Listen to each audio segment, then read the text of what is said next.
ಎಲ್ಲರಿಗೂ ನಮಸ್ಕಾರ.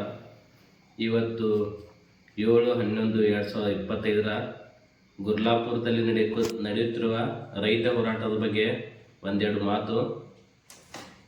ಏನು ಕರ್ನಾಟಕ ರಾಜ್ಯ ರೈತ ಸಂಘ ಹಾಗೂ ಹಸಿರು ಸೇನೆಯಿಂದ ನಡೀತಿರ್ತಕ್ಕಂಥ ಕಬ್ಬು ಬೆಳೆಗಾರರ ಹೋರಾಟ, ಬೆಲೆ ದರ ನಿಗದಿ ಮಾಡಬೇಕಂತ ಎಲ್ಲ ಒತ್ತಾಯ ಮಾಡಿದರು.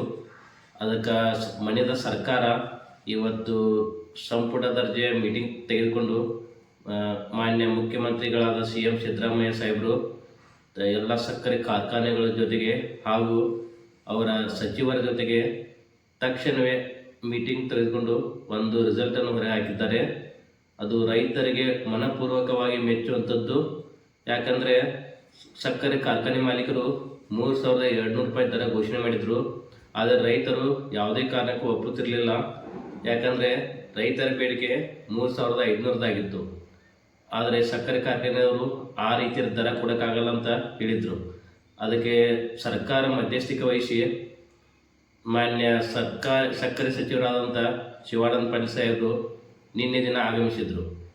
ರೈತರ ಬೇಡಿಕೆಯನ್ನು ಆಹ್ವಾನ ತೆಗೆದುಕೊಂಡು ಮಾನ್ಯ ಮುಖ್ಯಮಂತ್ರಿಗಳ ಕಡೆಗೆ ಚರ್ಚಿಸಿ ಮತ್ತು ಪುನಃ ದಿನಾಂಕ 7/11/2025 ಸಾಯಂಕಾಲ 8 ಗಂಟೆಗೆ ತಮ್ಮ ನಿರ್ಧಾರ ತಿಳಿಸ್ತಾರೆ ಅಂತ ಹೇಳಿದರು.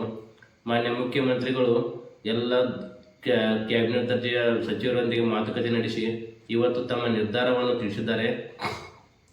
3,750 ಫ್ಯಾಕ್ಟ್ರಿ ಸಕ್ಕರೆ ಕಾರ್ಖಾನೆ ಮಾಲೀಕರು ಮತ್ತು 50 ರೂಪೀಸು ಸರ್ಕಾರದಿಂದ ಭರಿಸುವುದಾಗಿ ತಿಳಿಸಿದ್ದಾರೆ. ಈ ನಿರ್ಧಾರವನ್ನು ರೈತರು ತುಂಬ ಸಂತೋಷದಿಂದ ಆಹ್ವಾನ ಮಾಡಿಕೊಂಡು ಎಲ್ಲರೂ ಸಂಭ್ರಮಾಚರಣೆ ಮಾಡ್ತಿದ್ದಾರೆ. ಈ ನಿರ್ಧಾರ ಎಲ್ಲ ರೈತರಿಗೆ ಖುಷಿ ತಂದಿದೆ. ಯಾಕಂದರೆ ಸರ್ಕಾರ ರೈತರ ಪರವಾಗಿದೆ ಎಂದು ಮತ್ತೊಮ್ಮೆ ಸಾರಿ ಹೇಳಿದೆ. ಇದರಿಂದ ರೈತರಿಗೆ ತುಂಬ ಅನುಕೂಲವಾಗಿದ್ದು ತಕ್ಷಣವೇ ಕಟಾವು ಮತ್ತು ಮಾಡಬೇಕೆಂದು ರೈತರೆಲ್ಲ ಆಗ್ರಹಿಸಿದ್ದಾರೆ.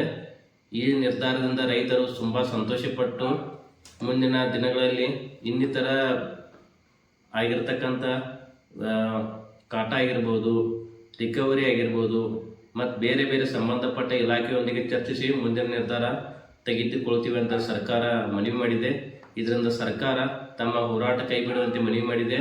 ಇದರಿಂದ ರಾಜ್ಯ ರೈತ ಸಂಘ ನಾಳೆ ದಿನಾಂಕ 8/11/2025 ಮಾನ್ಯ ಸಕ್ಕರೆ ಸಚಿವರಾದಂಥ ಶಿವಾನಂದ ಪಾಟೀಲ್ ಅವರು ಆಗಮಿಸಲಿದ್ದಾರೆ.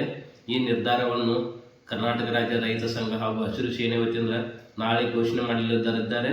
ಇದರಿಂದ ರೈತರು ತುಂಬ ಖುಷಿಯಾಗಿದ್ದು ಈ ಹೋರಾಟವನ್ನು ಕೈಬಿಡುವಂತೆ ಶಿವಾನಂದ ಪಾಟೀಲ್ ಸಾಹೇಬರು ಮನವಿ ಮಾಡಲಿದ್ದಾರೆ. ರೈತರು ಎಲ್ಲರೂ ಒಪ್ಪಿಕೊಂಡು ಈ ಹೋರಾಟದಿಂದ ಹಿಂದೆ ಸರಿಯುವಂತೆ ಎಲ್ಲರೂ ಸಹಕರಿಸಬೇಕಾಗಿ ವಿನಂತಿ.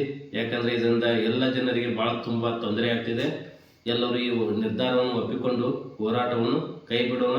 ರೈತರ ಈ ಹೋರಾಟದಿಂದ ಯಶಸ್ವಿ ಸಿಕ್ಕಿದೆ. ಎಲ್ಲರಿಗೂ ತುಂಬ ಒಳ್ಳೆಯ ನಿರ್ಧಾರ. ಅದಕ್ಕೆ ಎಲ್ಲರೂ ಈ ನಿರ್ಧಾರವನ್ನು ಸ್ವೀಕರಿಸಿ ಈ ಹೋರಾಟದಿಂದ ಹಿಂದೆ ಸರಿಯೋಣ ಅಂತ ನನ್ನ ಅನಿಸಿಕೆ. ಜೈ ಜವಾನ್, ಜೈ ಕಿಸಾನ್.